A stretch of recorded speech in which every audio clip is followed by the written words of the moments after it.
24 hours, I'll blow your planet away! The battle has just begun!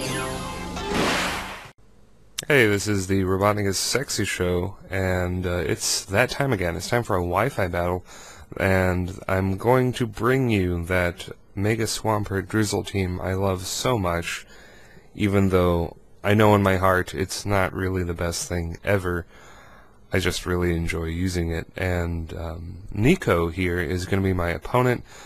This was a passerby I found before, and it's actually the exact same trainer who brought me ORAS battle number 9, who gave me a very competent battle, and I really enjoyed that battle a lot. So Nico is a good source of battles. So this is actually a rematch, because I fought him with this team once, and then we did a rematch, and I think the rematch is stronger, so I'm going to show it to you.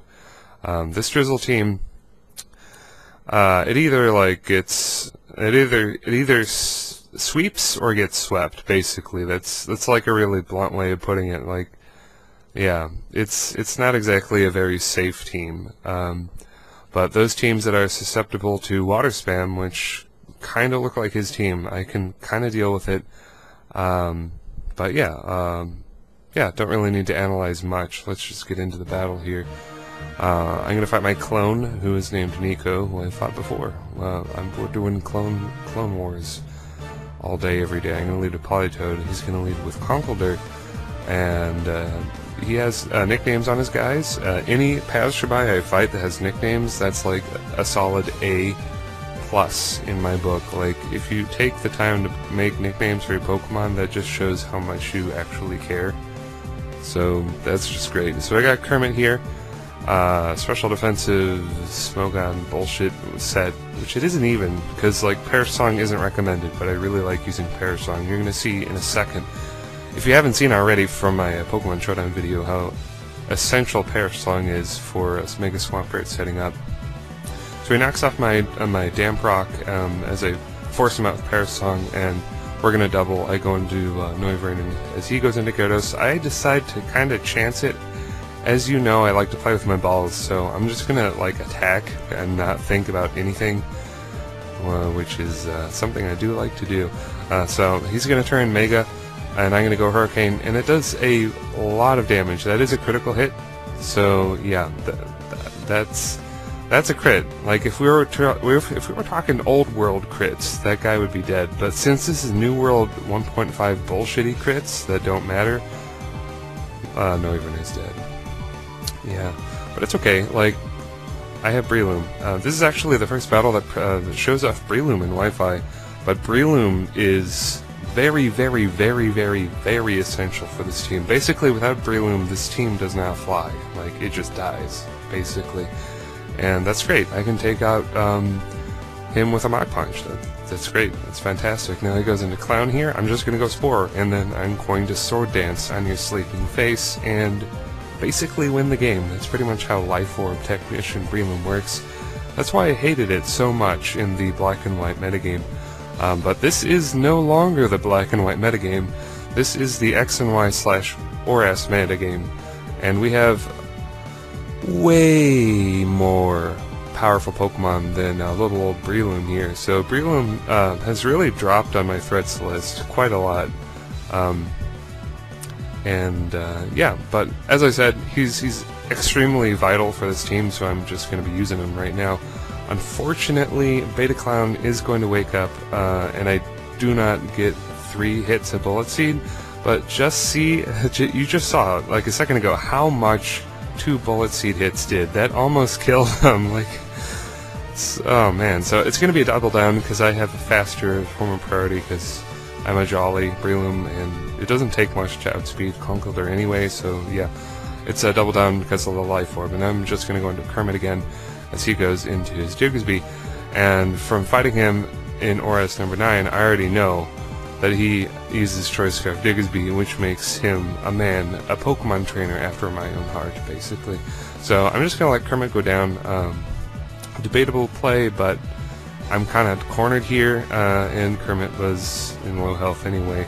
I can no longer force out people of Perish Song, but it does provide a very solid setup with Mega Swampert, who I haven't been able to Mega Evolve yet.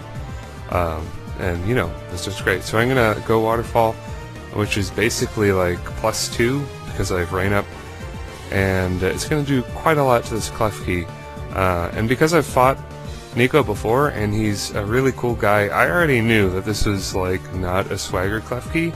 So that's really cool. That's just really cool to know that you just see a team preview, you fought him before, and you know he's not the douchebag guy who brings Klefki, who is one of the many Pokemon who completely destroyed the metagame. Like, there's a list of like 5 Pokemon that just broke Smogon's metagame, and Klefki is in there. But he's got like dual screen, whatever.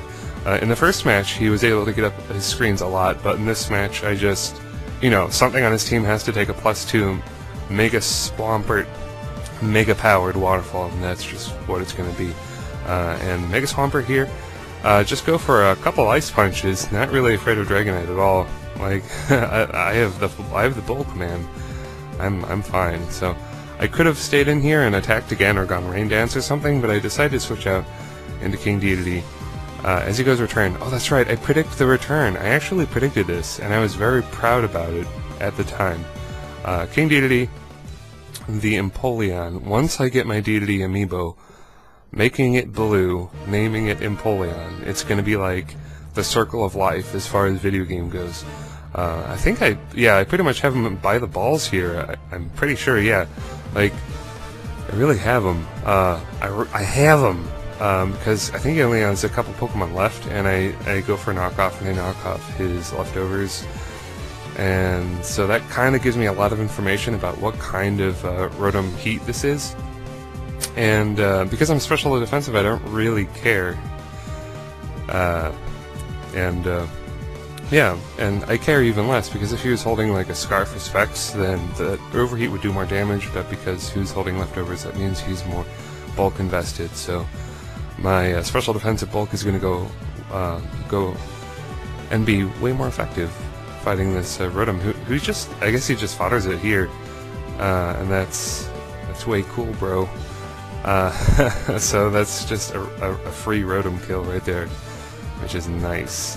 And his only Pokemon left is Bonnie the Digsby, and I don't quite remember what happens. We'll see. He goes Earthquake. Okay, I fought her King Dedede, but it's okay. I have Mega Swampert at full, and I can just do whatever the fuck I want, basically. It's kind of a short match. I might throw in a match I had just now, because it's also very short. So he goes Earthquake as I'm just going to go Waterfall, I think. Yeah. So that was a cool one. That was a cool, nice one. I guess because my intro is shorter, this video is going to be a lot shorter, which is nice. That's really nice. I don't know. So that was a fun little match. I'm tempted to show you another match I had right now, but I think I am actually just going to leave it here.